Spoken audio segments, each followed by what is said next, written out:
Assalamualaikum warahmatullahi wabarakatuh. Kami dari kelompok 7 ingin mempresentasikan hasil kerja kelompok kami mengenai partnership dan liquidation dengan dosen pengampu Budiarani Sucayati dan Bapak Vicky Fendi. Untuk anggota kelompok kami ada Pradita Maidianti dengan NPM Akhir 176, ada Zafira Zahrani Weli dengan NPM Akhir 177, ada saya Firnita Kusma Wulandari dengan NPM Akhir 192, ada Abrar Abiyuba Kids dengan NPM Akhir 197, dan ada Muhammad Fairuz Rizal dengan NPM Akhir 256. Nah, untuk yang pertama, saya akan menjelaskan mengenai proses likuidasi. Yang pertama ada proses likuidasi dari kemitraan, yaitu mengubah aset non-kas menjadi kas, mengakui untung atau rugi serta beban sama likuidasi, menyelesaikan kewajiban dan mendistribusikan kas ke mitra sesuai saldo dan modal akhir. Kemudian ada asumsi umum likuiditas. Likuidasi yaitu kemitraan solvable, yaitu aset lebih besar dari liabilitas. Kemudian semua mitra ini tuh punya ekuitas yang positif, lalu tidak ada pinjaman mitra yang belum dibayar, dan semua aset dikonversi ke kas sebelum dibagi. Yang terakhir ada urutan pembayaran dari pasal 807 UPA. Yang pertama itu kreditor luar, lalu yang kedua ada mitra yang beri pinjaman, dan yang ketiga ada modal mitra. Nah, di sini ada contoh kasus. Nah, per 31 Desember 2016, neraca kemitraan Hol dan Kir itu menunjukkan total aset sebesar 110.000, yang terdiri atas kas 10.000, piutang 30.000, persediaan 30.000, dan aset pabrik 40.000. Di sisi kewajiban terhadap utang usaha ada 40.000, serta pinjaman dari Hol 10.000, lalu ada modal masing-masing mitra adalah Hol 25.000 dan Kir 35.000, dengan rasio pembagian laba rugi 70% untuk Hall dan 30% untuk Kia. Kemudian pada tanggal 5 Januari 2017, persediaan itu dijual seharga 25.000, lebih rendah dari nilai bukunya 30.000, jadi timbul kerugian besar sebesar 5.000. Kerugian ini itu dialokasikan kepada Hall sebesar 3.500 dan Kir sebesar 1.500. Nah, di sini ada gambar yaitu Hol dan Kir dengan pembagian laba rugi 70% dan 30%. Ini tuh sepakat melikuidasi kemitraan setelah 1 Januari 2017. Pada 5 Januari, persediaan itu terjual sebesar 25.000, aset pabrik 30.000, dan piutang tertagihnya 22.000 dengan neraca awal 31 Desember 2016 itu sebagai dasar likuidasi. Pada gambar kedua ada dalam likuidasinya pembagian laba rugi ini tuh mengikuti rasio 70% dan 30% untuk Kir, kecuali ada perjanjian lain. Nah, pada tanggal 5 Januari 2017 persediaannya tuh dijual 25.000, lalu aset pabriknya 30.000 dan piutang tertagihnya 22.000. Nah, hasil kas yang digunakan untuk melunasi utang usaha dan pinjaman Hol, sedangkan sisanya tuh dibagi ke Hol dan Kir sesuai saldo modal akhir. Nah, ringkasan seluruh transaksinya itu ditampilkan pada laporan likuidasi kemitraan. Baik, di sini ada gambar jurnal entry untuk mencatat likuidasi pada bagian A dan bagian B. Nah, pada bagian A itu tuh dicatat transaksi penjualan aset dan penagihan piutang, di mana kerugian dari persediaan aset pabrik dan piutang itu dialokasikan ke modal Hol dan Kir dengan rasio tetap 70/30. Nah, pada bagian B ini tuh dicatat pembayaran utang usaha sebesar 40.000 dan pinjaman Hol ini tuh sebesar 10.000. Kemudian sisanya tuh sebesar 37.000.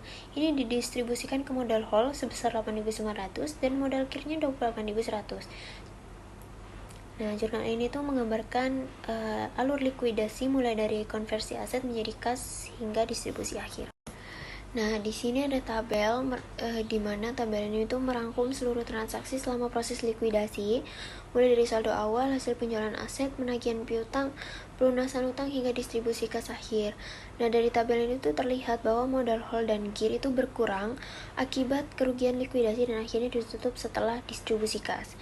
Kemudian saldo akhir modal ini tuh menjadi 0 bagi keduanya, yang berarti seluruh kewajiban telah diselesaikan dan kemitraannya itu resmi berakhir. Oke, kita lanjut pada materi berikutnya yaitu save payment to partner. Jadi pada save payment ini intinya itu bagaimana kita itu menyisihkan sejumlah kas untuk pembayaran yang lain-lain, bisa jadi pembayaran akan sewa di bidang apa.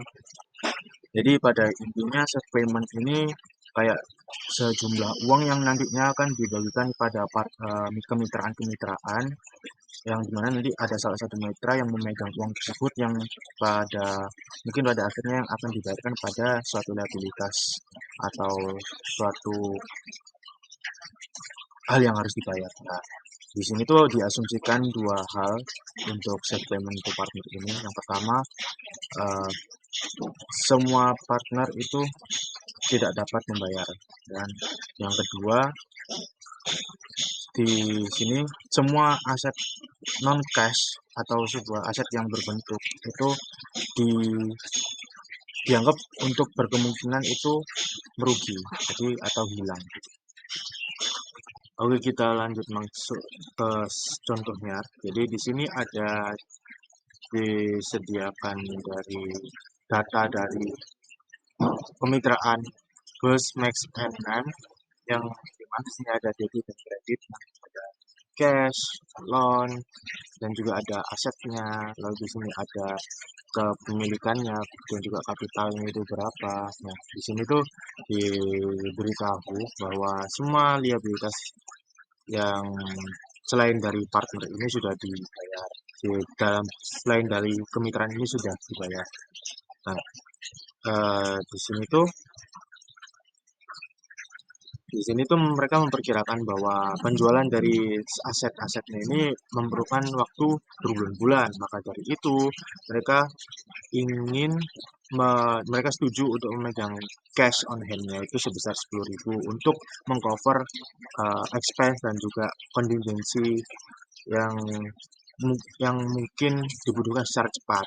Nah, uh, jadi di sini itu tujuannya untuk memiliki siapa yang paling memungkinkan memegang cash yang paling aman itu pada kemitraan yang mana. Kita lanjut pada perhitungan. Nah, di sini sudah ada perhitungannya, yang dimana yang diketahui pertama di sini ada equity kemitraannya atau kapitalnya. Jadi di sini diketahui untuk Bus itu memiliki $50, Max itu memiliki $60, yang dimana awalnya dia itu memiliki $70. Akan tetapi dia memiliki hutang pada kemitraan, maka akan dipotong dari itu. Dan si non equity ini awalnya kan dia mempunyai kapital sebesar $110. Akan tetapi sebelumnya terdapat keterangan bahwa NEN itu juga meminjamkan sebesar $20 pada kemitraan. Nah, di sini diperhitungkan kemungkinan untuk terjadi kehilangan dalam non-cash aset ini dihitung pada aset berbentuk fisik yang dimana sebelumnya ada tanah dan juga bangunan yang di jumlah itu sebesar 160. Selanjutnya, nominal 160 ini akan dibagi kepada persentase kepemilikan tiap mitra, yang dimana Bas ini 50%-nya itu 80%, dan Max ini 30% itu sebesar 48, dan juga NEN ini sebesar 20% itu dia menerima 32. Jadi ini tuh akan dapat dilihat di mana awalnya si Bas ini itu mempunyai kapital sebesar 50 dan ada hal yang harus ditanggung itu sebesar 80, maka dia sudah minus 30.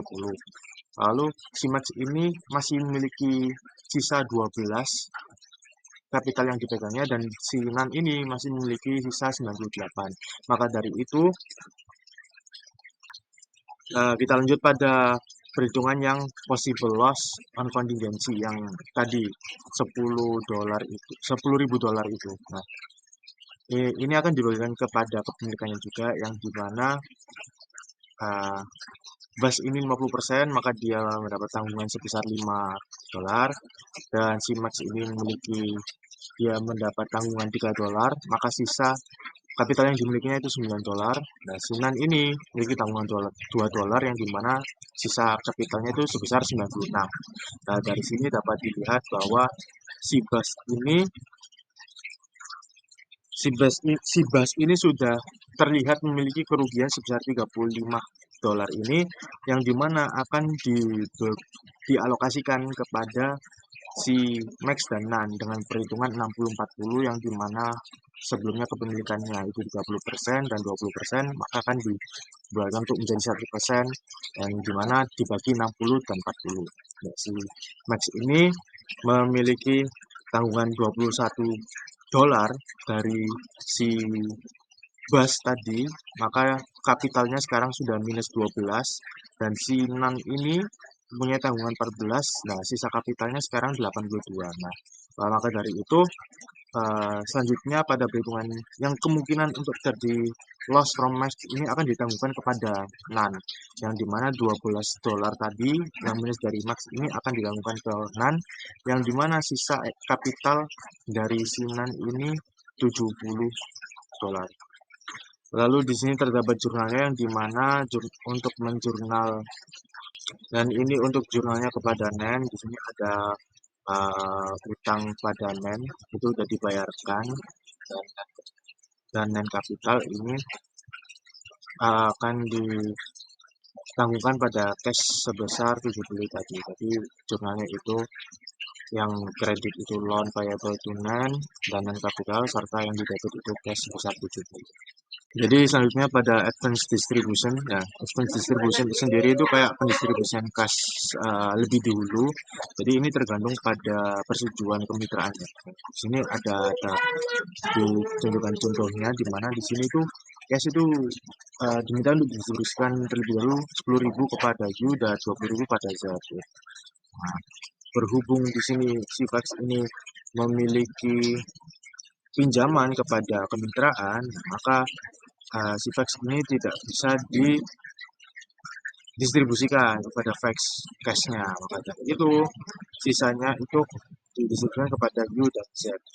Tapi objektifnya di sini itu dari kemitraan kita yang lain, mereka tidak setuju untuk melakukan advance distribution, dan semua distribusi kepada kemitraan itu ditunda sampai dengan semua aset itu dikonversikan kepada cash yang pada akhirnya setelah dijual nanti. Baik, di sini saya akan menjelaskan tentang liquidation, installment liquidation atau likuidasi angsuran. Nah, likuidasi angsuran ini melibatkan distribusi kas kepada para mitra setelah tersedia selama periode likuidasi dan sebelum semua keuntungan dan kerugian likuidasi terrealisasi. Nah, prinsipnya itu kewajiban yang selain kewajiban kepada mitra itu harus dilunasi sebelum distribusi apapun dilakukan kepada para mitra. Nah, setelah itu masing-masing mitra akan ditentukan dengan menyusun jadwal pembayaran aman untuk setiap distribusi angsuran. Nah, jadwal pembayaran aman ini nantinya itu tidak akan diperlukan, namun ketika rekening modal pada awal proses likuidasi berada dalam rasio bagi hasil relatif para mitra dan tidak ada saldo pinjaman atau uang muka mitra, hal ini semua distribusi kepada mitra akan dilakukan dalam rasio bagi hasil yang relatif. Nah, ketika pembayaran angsuran kepada mitra ini ditentukan menggunakan jadwal pembayaran aman, urutan distribusi akan sedemikian rupa sehingga modal yang tersisa itu semakin mendekati rasio bagi hasil dan rugi para mitra.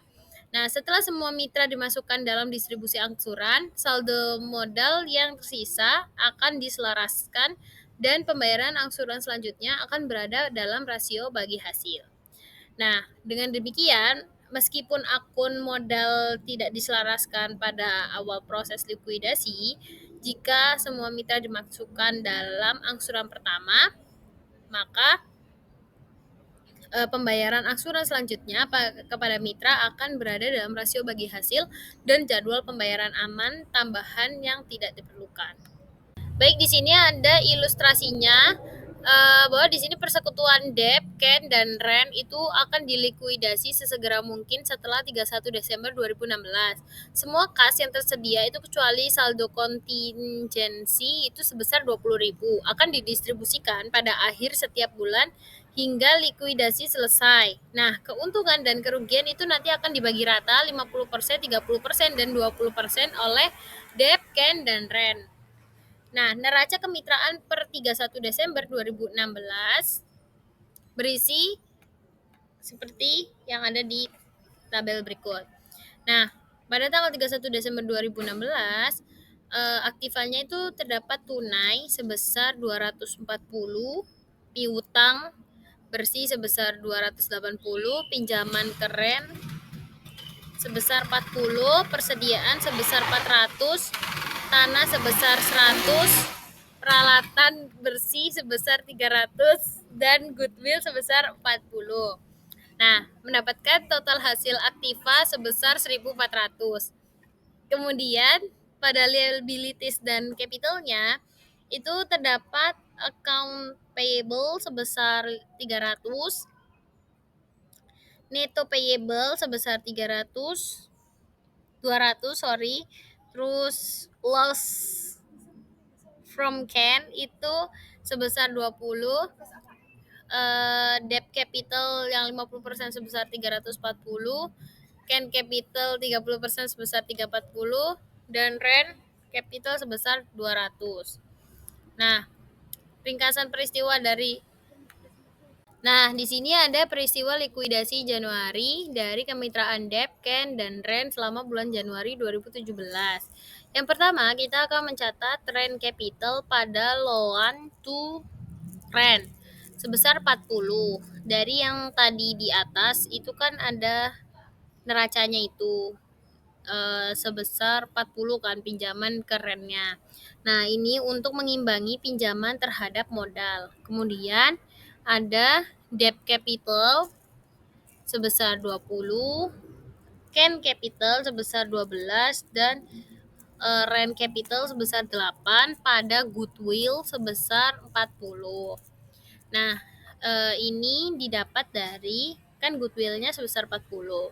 Nah, 40 ini dibagi berdasarkan persentase yang di awal tadi, debt sebesar 50%, terus yang can sebesar 30%, dan yang rent sebesar 20%. Jadi 40 dikali 50%, 40 dikali 30%, dan 40 dikali 20%. Dapatlah hasilnya 20, 12, dan 8. Nah, hal ini untuk menghapuskan nilai dari goodwill. Kemudian ada cash sebesar 200 pada account receivable atau piutang sebesar 200. Ini untuk mencatat penagihan piutang. Kemudian ada cash pada persediaan, debt capital, can capital, dan rent capital. Nah, cash-nya itu sebesar 200, persediaannya sebesar 160, debt capital sebesar 20, can capital sebesar 12, dan rent capital sebesar 8. Nah, ini untuk mencatat penjualan barang inventaris dengan keuntungannya. Kemudian ada hutang usaha sebesar 300, wesel bayar sebesar 200 pada cash sebesar 500. Ini untuk mencatat pembayaran kewajiban non mitra. Kemudian selanjutnya ada loan from can pada loan from can, terus can capital pada cash. Nah, loan from can-nya itu sebesar 20, can capital-nya sebesar 100, dan pada cash sebesar 120. Ini untuk mencatat distribusi uang tunai kepada can. Nah, selain dicatat dalam laporan keuangan, setiap entry ini harus mencerminkan dalam laporan likuidasi persekutuan. Nah, laporan likuidasi ini akan membuat catatan berkelanjutan yang merangkum semua transaksi dan peristiwa selama periode likuidasi dan tidak akan lengkap sampai likuidasi itu selesai. Kemudian di sini ada pernyataan interim likuidasi dari kemitraan. Nah, dicatat dalam pernyataan likuidasi kemitraannya itu, saldo 1 Januari itu ada uang cash sebesar 240, non tunai aktifnya sebesar 1.160, prioritas kewajibannya ada 500, dan ini ada 50% debt capital. Itu kan tadi 50%. Itu 340 dapatnya. Terus can itu sebesar 20 karena dia dapatnya cuma 30% dari modal. Terus 20% rent itu sebesar 200. Kemudian ada pinjaman offset rent, itu ditaruh di non tunai aktiva mengurangi aktiva sebesar 40, kemudian mengurangi modal rent juga sebesar 40. Kemudian ada penghapusan goodwill, itu mengurangi juga non tunai aktivanya sebesar 40, terus mengurangi modal dari debt sebesar 20 dan mengurangi modal CAN sebesar 12, juga mengurangi modal rent sebesar 8. Kemudian ada penagihan piutang, mendapatkan cash sebesar 200, non tunai aktifanya berkurang karena utangnya berkurang, jadi berkurang 200. Terus selanjutnya ada penjualan barang inventaris, dapat cash dari penjualan barang inventarisnya 200 dan mendapat pendapatan jadi mengurangi jadi 160. Kemudian di debt capital sebesar 20 tambah can capital 12 dan rent capital sebesar 8. Kemudian saldonya pradistribusi tanggal 31 Januari itu ada cash sebesar 640, non tunai aktifanya sebesar 720, prioritas kewajibannya sebesar 500, debt capitalnya sebesar 340, can capitalnya itu sebesar 20, 30% can capitalnya 340 dan 20% rent capital sebesar 160. Kemudian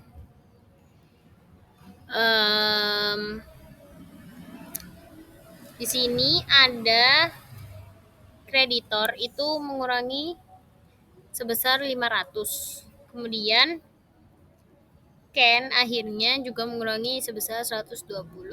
Jadi total keseluruhan dari uang tunainya itu tinggal 20. Kemudian di sini di prioritas kewajiban kreditor juga mengurangi utangnya kan sebesar 500. Jadi kewajibannya atau utangnya itu 0. Kemudian dapatlah saldo 1 Februari itu uang tunai 20, aktivanya 340, terus liabilitiesnya 0, lalu ada can-nya ini sebesar 160, terus debt-nya itu 160, can itu 0, can capital 240, dan rent capitalnya ini juga 160. Selanjutnya yaitu cash distribution plan, di mana di sini cash distribution plan itu berguna bagi perusahaan karena perusahaan itu tidak perlu membuat safe payment, yang dimana safe payment schedule ini efektif untuk menghitung pembayaran aman dan mencegah kelebihan pembayaran kepada mitra. Ini kurang efisien jika distribusi dilakukan berulang karena harus membuat jadwal untuk setiap bagian. Selain itu, metode ini tidak membantu mitra memproyeksikan kapan mereka akan menerima kas. Nah, kelemahan tersebut dapat diatasi dengan menyusun rencana distribusi kas sejak awal proses likuidasi. Jadi sebenarnya cash distribution ini berguna bagi perusahaan karena perusahaannya tidak perlu membuat safe payment. Nah, safe payment ini yang harusnya dibuat setiap bulan selama saldo sekutu masih ada yang bersaldo debit. Nah, distribution plan ini cukup sekali dibuat, jadi bisa untuk selama proses likuidasi. Nah, cash distribution ini ada dua, melibatkan yang pertama yaitu melakukan peringkat sekutu, di mana yang paling tidak mampu jika terjadi kerugian dan yang paling tidak mampu menerima gaji. Kemudian yang kedua ada membuat asumsi. Itu akan dibahas di slide selanjutnya.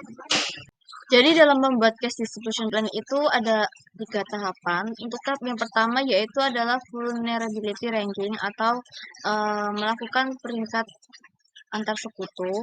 Jadi antar sekutu ini di ranking siapa yang paling tidak mampu jika terjadi kerugian. Nah,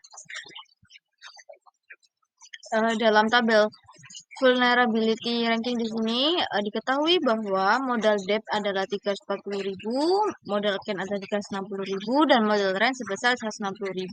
Kemudian profit sharing ratio masing-masing dari sekutu tersebut adalah 50%, 30%, dan 20%. Nah, untuk mencari loss absorption potentialnya ini, modal dari tiap sekutu ini dibagi oleh rasio profit mereka masing-masing.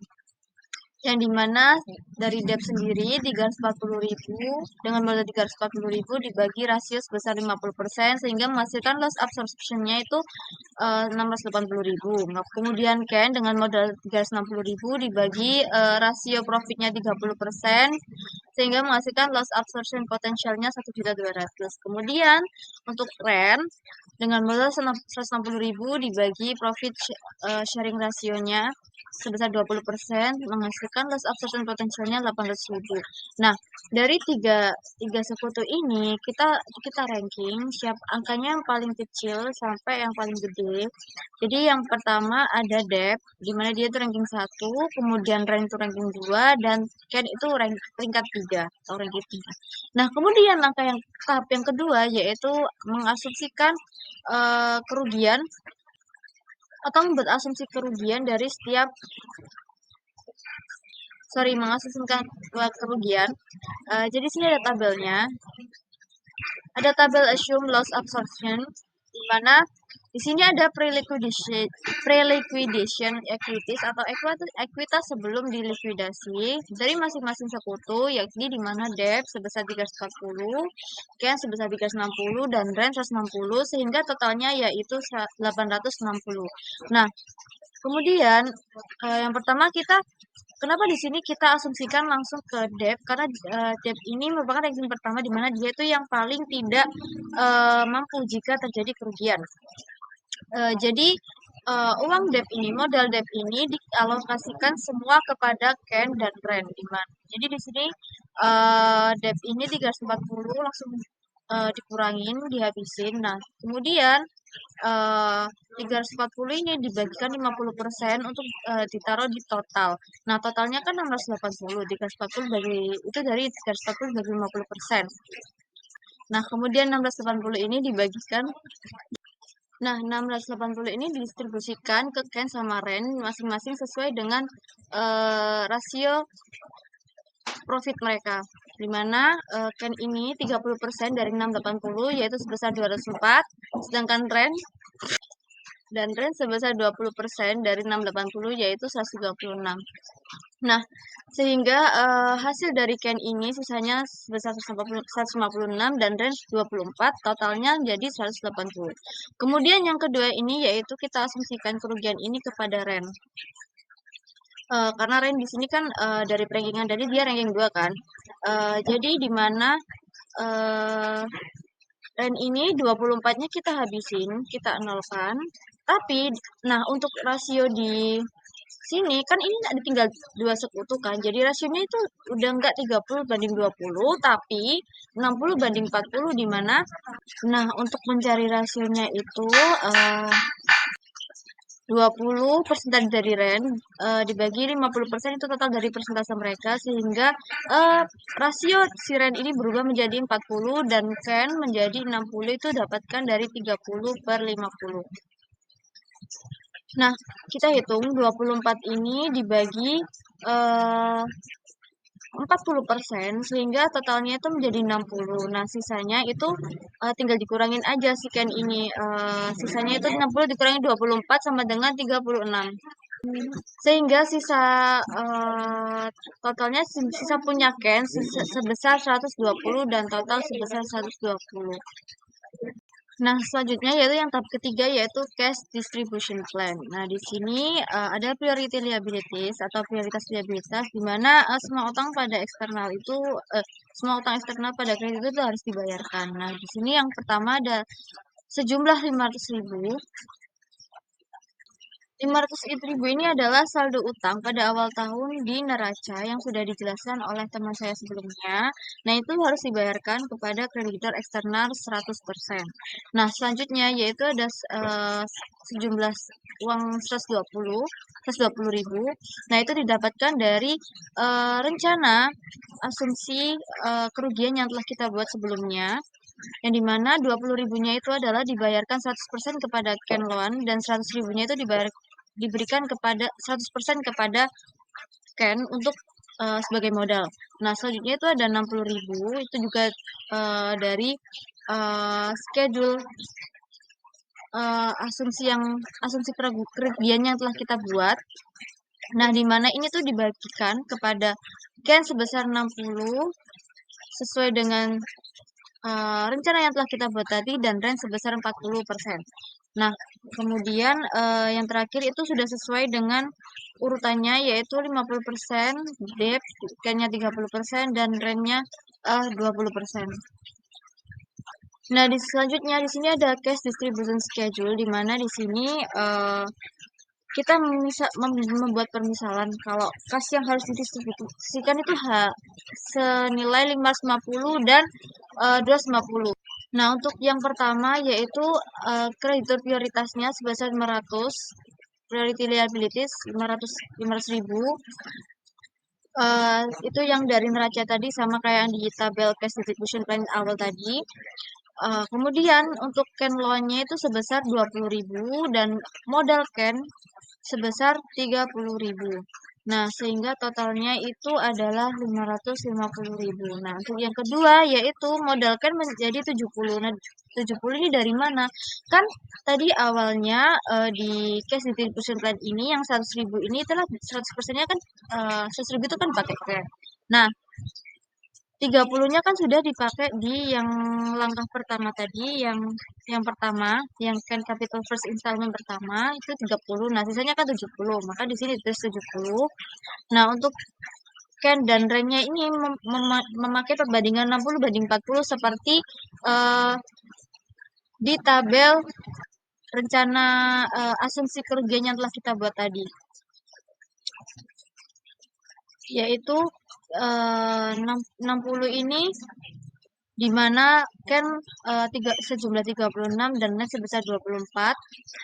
Nah, dan yang terakhir yaitu sesuai dengan perbandingan yang seperti awal yaitu 50/30/20, di mana cash distribusinya totalnya 120 itu dibagikan ke para sekutu sesuai dengan rasio profit masing-masing sekutu, yaitu debt sebesar 60, Ken sebesar 36 dan rent sebesar 24, sehingga total cash distribusinya menjadi 250. Baik, di sini saya akan menjelaskan tentang partner yang bangkrut. Nah, untuk likuidasi dari partner yang bangkrut ini urutannya ada dua. Yang pertama yaitu harus membayar utang, terutama ke kreditor, dan yang kedua ke partner-partner yang bekerja sama. Nah, kita harus membayar utang terlebih dahulu, semuanya dilunasi sampai benar-benar habis. Kemudian jika masih ada kewajiban yang tersisa, kita lanjutkan yang nomor 2 yaitu misalnya seperti laba yang belum diatribusikan kepada partner-partner yang lain. Nah, mereka berhak atas laba tersebut dan partner yang bangkrut wajib untuk memberikan laba ke partner lainnya. Hal ini dijelaskan pada UPA Section 807. Nah, jika perusahaan ini bangkrut, itu bisa dikatakan bangkrut ketika semua aset-aset yang dimiliki perusahaan partnership ini jika sudah dilikuidasi tetap tidak mampu membayar utang-utang para kreditor. Nah, di sini contohnya Rick, Fab, dan Cat itu memiliki persetujuan semua laba ruginya dibagikan sama rata. Nah, di sini kasusnya mereka masih memiliki sisa utang kewajiban senilai 90.000 US dollar. Nah, karena dari perjanjian sebelumnya yang dibagi sama rata, di sini 90 dolar dibagi menjadi 3 partnership untuk Rick, Fab, dan Cat menjadi 30, 30, 30. Untuk jurnalnya di sini liabilities atau utang pada sisi kredit dan mengurangi modal dari masing-masing RIF, FEB, dan CAT di sisi debit.